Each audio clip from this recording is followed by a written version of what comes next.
Oh, the show! Hello everyone and welcome to Spark Studios, the show that's like cocaine, like your brain. Now before I get started, I want to ask you guys something. Do you know why the pen is mightier than the sword? It's because a sword can never be a pen, but sometimes a pen can be a sword. With that being said, I'm your humble host, Kid Quark, and in today's episode we're going to be talking about exciting new developments in science and industry. The first thing I want to talk about is the electric car. Now before you go spouting off about how electric cars are just children's toys, check out this bad boy. This seductive piece of high school male fantasy hardware is one of the many new all-electric supercars. This performance powerhouse is a far cry from your remote control car. That's because it puts out 1,088 majestic and confusingly arousing horsepower. So if it isn't power stopping us from using electric cars, and it isn't their cost, as there are models that are as affordable as an average sedan, then why are more people buying them? Well, have you ever felt like you spend more time charging your phone than using it? Well, imagine that same concept being applied to your car. That's how we get poorly directed 90s horror movies.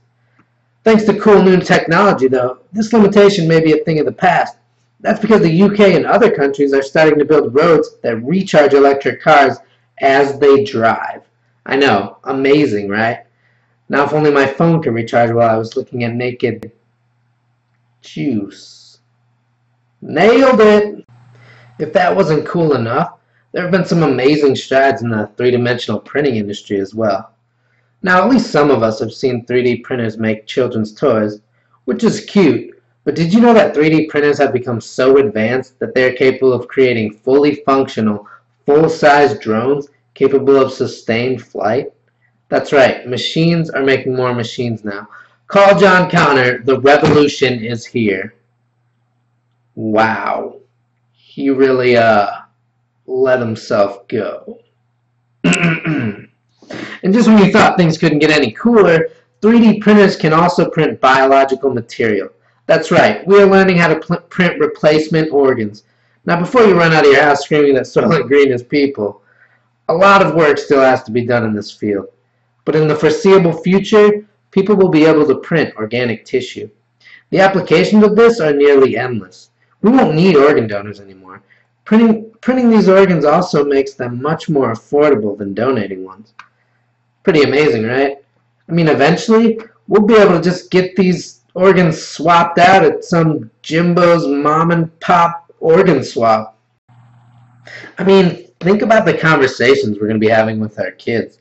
Like when your son comes home from college with cirrhosis of the liver and just expects you to pick him up a new one on the way home from the grocery store.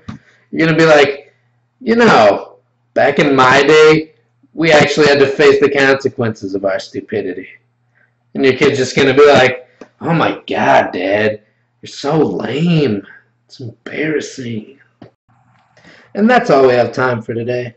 Thank you for tuning in to Spark Studios. Remember to hit that subscribe button if you enjoyed this content and don't want to miss out on the next episode titled The Science of Spirituality. There we will talk about how historically spirituality and science have been at war with each other and why it's time for them to come together. Until then, I'm your host Kid Quark, reminding you that all it takes to get inspired is a little spark.